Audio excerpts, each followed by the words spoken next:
RS math class की online classes में एक बार फिर से आपका स्वागत है। आज पढ़ेंगे कक्षा 10 प्रश्नावली 12 वृत्त सर्किल आरबीएस की जो कोर्स आपका चल रहा है तो उसके बारे में अपन चर्चा करते हैं। तो यहाँ स्टार्ट करते हैं। पहले वृत्त से संबंधित इसका बेसिक पढ़ते हैं। बेसिक पढ़ने के बाद में इसमें आप थ्योरम पढ़ोगे, प्रमेय पढ़ोगे। तो प्रमेय पढ़ने के लिए आपको थोड़ा बेसिक की आवश्यकता है। तो सबसे पहले पढ़ते हैं वृत्त। तो वृत्त के बारे में चर्चा करें, सर्किल के बारे में चर्चा करें कि वृत्त होता क्या है। तो देखते हैं कि वृत्त किसी निश्चित बिंदु से किसी बिंदु का किसी अन्य बिंदु का बिंदु पथ जो रास्ता होगा इस निश्चित बिंदु से हमेशा क्या रखेगा, समान दूरी रखेगा। मान लो ये बिंदु यहां से चलकर इधर आ गया तो जो इस बिंदु का जो बिंदु पथ है, जो रास्ता है, चलने का जो रास्ता है, और इसमें शर्त क्या है कि ये इससे हमेशा क्या रखेगा, समान दूरी रखेगा, नियत दूरी रखेगा। तो ये जो नियत दूरी है इसको तो बोलेंगे अपन त्रिज्या आर बोलेंगे, ठीक है, त्रिज्या आर बोलेंगे।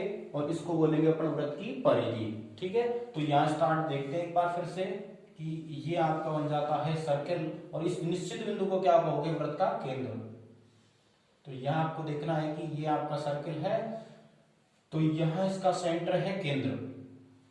ओ से डिनोट करते हैं, दर्शाते हैं, ओ से दर्शाते हैं। इसके बाद में आपको यहां से ये परिधि तक की दूरी क्या हो जाएगी, देखो केंद्र किसी भी वृत्त की परिधि पर कोई बिंदु लेते हैं अपन, ये बिंदु ले लिया ए और यहां से केंद्र तक की दूरी को अपन कहते हैं त्रिज्या, ठीक है।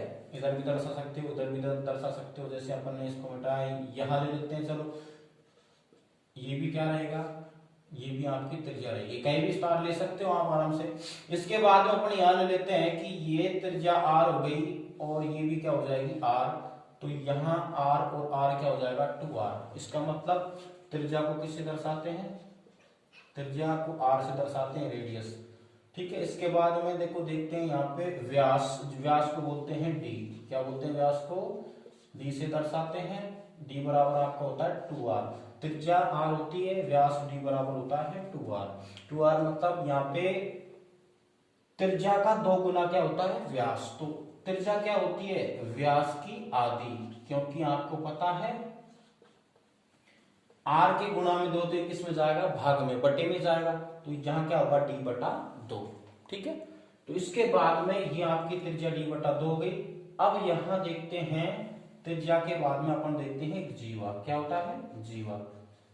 त्रिज्या व्यास हो गया। पहले आपको पता है त्रिज्या क्या होता है, केंद्र, देखो वृत्त की परिधि पर किसी बिंदु से केंद्र तक की दूरी क्या कहलाती है, त्रिज्या, ठीक है। बिंदु ए लिया, यहाँ बी ले सकते हो। तो आप यहाँ से ए से और बी तक की दूरी क्या कहलाएगी, व्यास। व्यास कैसे भाई, वृत्त की परिधि के 2 बिंदुओं को, वृत्त की परिधि के ए और बी 2 बिंदु हैं, इन दोनों बिंदुओं को मिलाने वाला वह रेखाखंड जो वृत्त के केंद्र से होकर गुजरता हो क्या कहलाता है, व्यास कहलाता है। आपको पता है कि अगर यहाँ कोई ये ए और बी बिंदु है लेकिन ये वृत्त के केंद्र से नहीं होकर गुजर रहा तो इसको अपन कहेंगे जीवा। क्या कहेंगे, जीवा। जीवा तो ये भी कहलाएगी। वृत्त की सबसे बड़ी जो जीवा होती है वो व्यास होती है। वृत्त की सबसे बड़ी जीवा क्या होती है, उसका व्यास होती है, ठीक है। तो यहाँ वृत्त की सबसे बड़ी जीवा आपको पता है कि केंद्र के जितने नजीक जाएंगे जीवा क्या हो जाएगी, बड़ी। तो जीवा क्या होती है, वृत्त की परिधि के 2 बिंदुओं को मिलाने वाला रेखाखंड। जैसे सीधी ले लिया अपन ने, तो वृत्त की परिधि के 2 बिंदुओं को मिलाने वाला रेखाखंड, सीधी रेखाखंड क्या कहलाएगा, जीवा कहलाएगी, ठीक है। तो जीवा तो ये भी होगी लेकिन ये सबसे बड़ी जीवा होगी, वृत्त की सबसे बड़ी जीवा जिसको अपन व्यास कहते हैं। मतलब व्यास होता है जो हमेशा केंद्र से होकर निकलेगा, वृत्त की परिधि के 2 बिंदुओं को मिलाएगा, क्या मिलाएगा, व्यास, ठीक है। लेकिन सबसे वृत्त की सबसे बड़ी जीवा उसका व्यास होती है। ये भी आपको बेसिक मेथड में करना है। अब देखो जीवा मैंने आपको बता दिया, यहाँ पे जीवा क्या हो जाएगी, जैसे ये भी सी डी भी जीवा है और यहाँ पे अपन बहुत सारे जीवा, अनेक जीवा इस वृत्त पर खींच सकते हैं। इस प्रकार से किसी प्रकार से अपन, ठीक है, ये भी जीवा हो जाएगी, ये भी जीवा हो जाएगी, ये भी जीवा हो जाएगी, ठीक है, बाहर नहीं निकलनी चाहिए थोड़ी। तो इस हिसाब से ये सारे सब क्या होती है, जीवा है, ठीक है। अब देखते हैं अपन यहाँ पे बहुत सारे जो बेसिक मेथड हैं आगे देखते हैं।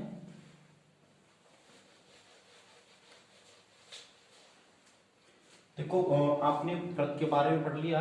अब देखते हैं वृत्त में, पहले आप देख लेते हैं वृत्त की परिधि क्या होती है। वृत्त की परिधि, वृत्त की जो परिधि होती है, बाहर की माप जिसको परिमाप बोलते हैं, वो होती है आपकी 2 पाई आर। क्या होती है, 2 पाई आर। अब यहां आपको पता होना चाहिए कि पाई बराबर होता है परिधि बटे व्यास। मतलब जो वृत्त की परिधि है, वृत्त की परिधि और उसका व्यास केंद्र से होकर गुजरता है, जैसे ये भी व्यास लिया था, तो ये व्यास, तो वृत्त की जो परिधि है, ये जो भार की माप है और इसका व्यास का अनुपात बटे किसके बराबर होता है, पाई के बराबर होता है। पाई का मान क्या होता है भाई, पाई का मान होता है 22/7 और होता है पाई का मान 3.14, 3.14। दशमलव के बाद में एक एक अंक अपन बोलते हैं। इसके बाद में पाई का मान, पाई बराबर क्या होता है, परिधि बटे व्यास। आपको लाना है 2πr, तो क्या करेंगे, आपको पता है पाई बराबर परिधि, ठीक है, परिधि बटे व्यास को क्या बोलते हैं 2r, व्यास को 2r बोलते हैं। ये r त्रिज्या टोटल क्या हो जाएगा 2r। आपको बताइए बटे में तो किस में जाएगा, गुणा में, तो परिधि बराबर क्या आएगा फिर, परिधि बराबर आपका आ जाएगा 2πr, क्योंकि बटे में किस में जाएगा, गुणा में। एक मानोगे क्रॉस मल्टीप्लाई कर सकते हो, वजन गुणा कर सकते हो, तो परिधि बराबर क्या हो गया 2πr। चलो कोई बात नहीं। इसके बाद में अपन देखते हैं जो वृत्त का क्षेत्रफल होता है, वृत्त का क्षेत्रफल आपका होता है, जो ये एरिया है सर्किल का, तो वो क्या होता है, सर्किल ऑफ एरिया, तो वृत्त का क्षेत्रफल, तो क्या होगा पाई आर स्क्वायर, क्या होगा पाई आर स्क्वायर। आर क्या है, यहाँ पे रेडियस है, त्रिज्या है, पाई है, जिसका आपको वैल्यू पुट करनी है 22/7, 3.14, ठीक है। तो ये वृत्त का क्षेत्रफल पाई आर स्क्वायर हो जाएगा। इसके बाद में व्यास आप जानते ही हो, व्यास बराबर आपको भी बताया गया था, व्यास बराबर होता है डी बराबर क्या होता है 2r, आर त्रिज्या हो जाएगी। तो यहां से ये आराम से इसके बारे में अपन कर सकते हैं क्लियर। अब आगे देखते हैं इसके बारे में, जो वृत्तखंड बनते हैं या इसमें से चाप बनते हैं, तो एक बार इसमें देख लेते हैं कि इसका बेसिक में सबसे पहले अपन एक पॉइंट स्टार्ट करते हैं कि यहां वृत्त के कितने भाग कर सकते हैं, वृत्त के कितने हिस्से होते हैं। तो देखो वृत्त का जो वृत्त के भाग होते हैं वो 3 होते हैं यहाँ पे, जो आपको यहाँ पे प्रश्नावली में भी काम आएगा, ठीक है। तो यहाँ देखते हैं कि सबसे पहले देखो इस अंदर वाले भाग को, वृत्त का जो अंदर वाला भाग है, इसको बोलते हैं अभ्यंतर। क्या बोलते हैं, अभ्यंतर। क्या बोलते हैं, अभ्यंतर, ठीक है। इसके बाद में बाहर वाले भाग को बोलते हैं बहिर्भाग, बहिर्भाग, ठीक है। क्या बोलते हैं, बहिर्भाग। तो यहाँ पे बाहर वाले भाग को क्या बोलेंगे, बहिर्भाग। इसके बाद में इसको बोलेंगे अपन वृत्त की परिधि। क्या है, वृत्त की परिधि। देखो पहला अभ्यंतर, दूसरा वृत्त की परिधि कह सकते हो, वृत्त बोल सकते हो। इसके बाद में तीसरा जो आपका है वो भाग है बहिर्भाग, ठीक है।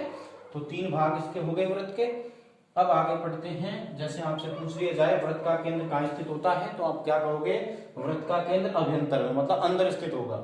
इसके बाद में ये कहें कि बाह्य बिंदु वृत्त से यदि कोई त्रिज्या है इससे ज्यादा दूरी लेनी है, या त्रिज्या से ज्यादा दूरी अपन को केंद्र से लेनी है, तो वो क्या होगी, बहिर्भाग में होगी। कहाँ स्थित होगी, बहिर्भाग में, ठीक है। यदि आपको कोई बिंदु लेना है तो कहाँ स्थित होगा, परिधि पर लेना है।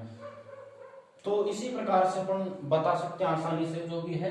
अब आगे स्टार्ट करते हैं। इसी वृत्त में चाप किस प्रकार से लेते हैं। देखो एक घड़ी की दिशा होती है, उसके विपरीत एंटी क्लॉकवाइज अपन चाप लेते हैं। इसमें कैसे लेते हैं भाई, एंटी क्लॉकवाइज, घड़ी की विपरीत दिशा की ओर। जैसे चाप लेंगे अपन यहाँ से ए बी चाप लेते हैं, और यहाँ आपको बताना है कि ए बी चाप है, इसको किस हिसाब से लेंगे, एंटी क्लॉकवाइज लेते हैं। क्या लेते हैं, एंटी क्लॉकवाइज। एंटी क्लॉकवाइज का मतलब है घड़ी के विपरीत दिशा की ओर। क्या होता है, घड़ी के विपरीत दिशा की ओर। जैसे घड़ी किस प्रकार से घूमती है, घड़ी अपनी इस प्रकार से घूमती है, ठीक है, इस प्रकार से घूमती है घड़ी। अपन को लेना है एंटी क्लॉकवाइज, मतलब घड़ी के विपरीत दिशा की ओर। तो आपको चाप ये जो लेना है, इसको बोलेंगे लघु चाप, ए बी चाप। क्या बोलेंगे, लघु चाप, या तो आप ए बी हिंदी में चाप लिख दो, या ए बी चाप, इस प्रकार से होता है मैथ में।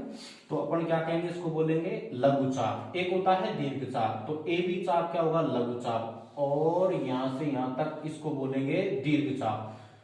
बी ए चाप, एंटी क्लॉकवाइज चलना है तो बी ए चाप, इस प्रकार से इसको बोलेंगे बी ए चाप।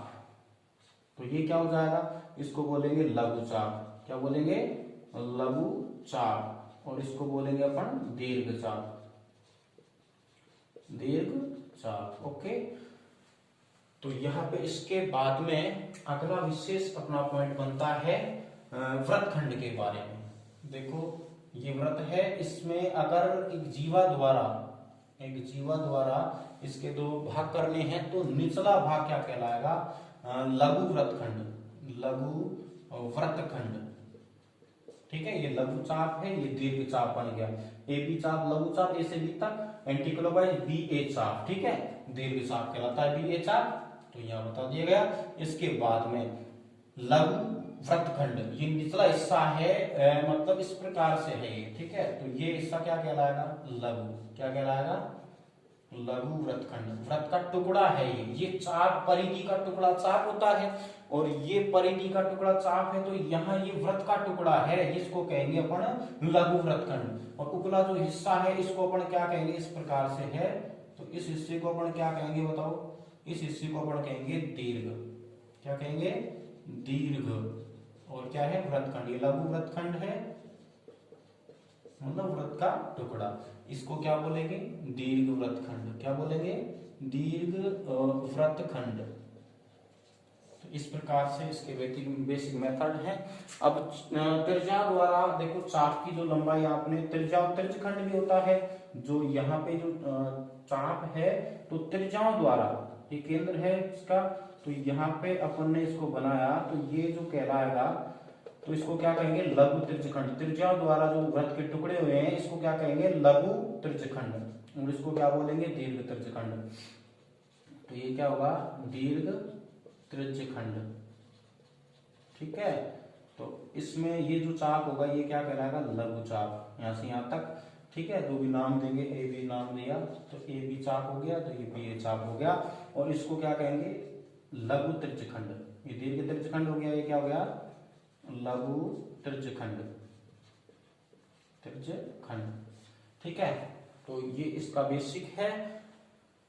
अब आगे अपन पढ़ेंगे अगले नेक्स्ट वीडियो में, अगली में पढ़ेंगे अपन प्रमेय 12.1, 12.2, 12.3 और 12.4। नेक्स्ट वीडियो आपको अच्छे से देखनी है। इसके बाद इन प्रमेय द्वारा प्रश्नावली आसानी से हल कर सकते हैं। नेक्स्ट इससे अगली जो वीडियो आएगी उसमें भी अपन अगली थ्योरम पढ़ेंगे। ठीक है, अच्छे से देखते रहिए। मैं आशा करता हूं कि आप अच्छे से पढ़ें। जिसको राजस्थान टॉप करना है वो करेगा, बिल्कुल मैं आशा कर रहा हूँ, उम्मीद कर रहा हूँ हर तरीके से कि आप अच्छा करें। ठीक है, बेस्ट ऑफ लक, मेहनत करते रहिए, हम हमेशा आपके साथ रहेंगे। किसी प्रकार की कोई समस्या आती है तो कमेंट बॉक्स में अवश्य बताएं। और आपको यदि अच्छा लगे रियलिटी में, कि आपको बिल्कुल अच्छा लग रहा है कि पढ़ने में या कुछ आपके समझ आ रहा है, तभी आप अच्छे से इसको लाइक करें, कमेंट करें। अन्यथा देखो, अच्छे से सपोर्ट करना है तो आपको अच्छे से करना है, नहीं तो कोई बात नहीं, मेहनत तो फिर भी बरकरार रहेगी हमारी। ठीक है।